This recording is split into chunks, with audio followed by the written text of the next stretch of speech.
Alrighty, so growing up the son of South Asian Muslim immigrants, the hardest part wasn't translating bills for my parents or showing up to school with biryani instead of Lunchables.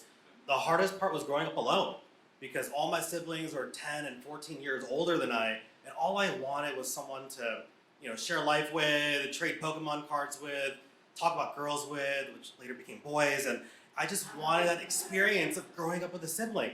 So you can imagine my excitement when, after my senior year of high school, right before college, I got this email that said, "Your roommate assignment." And I just remember thinking, I'm about to meet my BFF for life.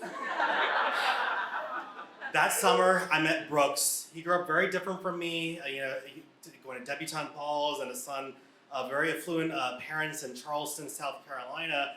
And so we met online and we filled out this living together quiz that the university provided in a roommate contract. And in it asked questions like, how do you feel about noise? Do you want your space to be more social, more study space? Is one of you a Jehovah's Witness? It was very exhaustive nonetheless. And so Brooks, made it clear that he wanted this space to be more social than study. And I thought, well, I want it to be whatever you want it to be because I want to be you. Because in high school, I was the kid that, never really understood any of the sexual innuendos in song or in dance or TV. I never really got those cool man bro handshakes. I was really nervous about it. My version of fun was Tang and Ray's Krispy Squares at a best friend's house watching Grace, And so, whereas the cool kids were doing blowjobs.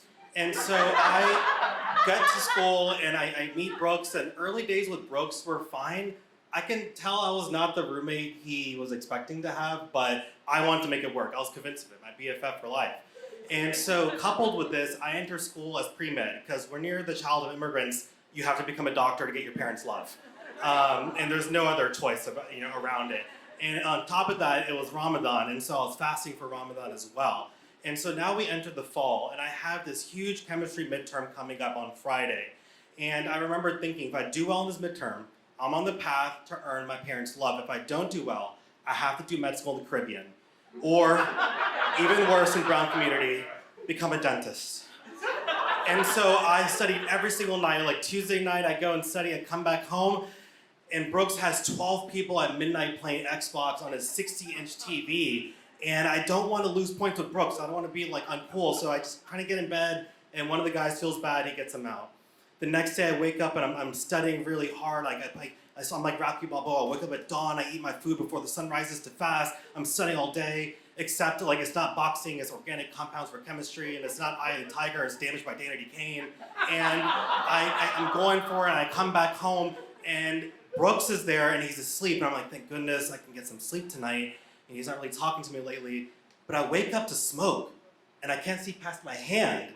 And I'm coughing, and then Brooks is just smoking by himself in the middle of the night. And so I say, hey, can you open a window? Or I have a suggestion, can you smoke into a laundry detergent can? I don't want to lose points with him. And so he reluctantly kind of gives me a glare, and he opens a window, and I get some sleep. Now it's Thursday, the day before the chem midterm. My mom calls me. She goes, Auntie Asamia's kid just dropped out of pre-med. They're trying to figure out what to do with him. And I remember thinking, Mom, is he going to be okay? And she said, let's pray. And so I'm studying my butt off for this exam. I go back home. It's the night before. I'm delirious from fasting.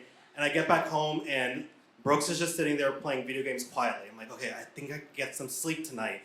And then I go to my bed, and I pat it, and it's kind of moist.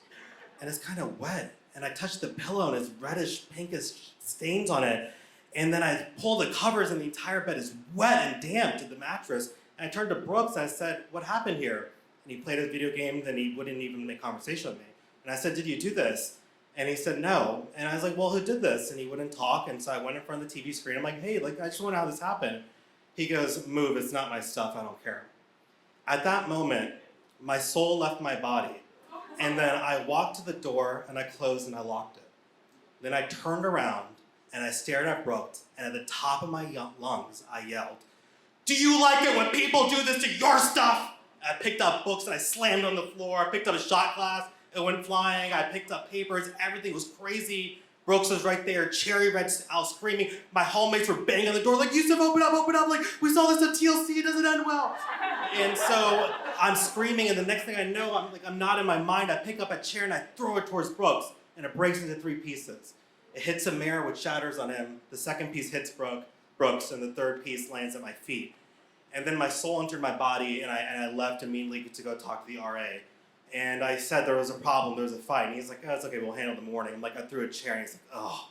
He's like, either we can call the authorities, or we can handle like men and talk tomorrow. I was like, handle it like men. So, Brooks and I, at that point, we went into roommate-mediated therapy. My RA brought in the contract, and when he was reading the contract, I realized Brooks, it was really one-sided towards Brooks, but he never forced me or coerced me to do those things. I was very differential because I wanted to be liked, and I wanted to work with him. And I realized I sacrificed in that respecting myself. And so, Brooks rushed to fraternity, it was winter break, and in spring semester he rushed, I never saw him. I didn't see him for the next 3 years of college. Until the last week of college, I saw him at a bar. And I didn't want to see him. He made eye contact, he approached me, and then finally we met, and we made some small talk, and he just said something he had never said before. He said, hey, I just want to apologize for everything first year. And I looked at him, and I looked at a bar stool next to him, and I looked at him again, and I said, I'm sorry too. Thank you.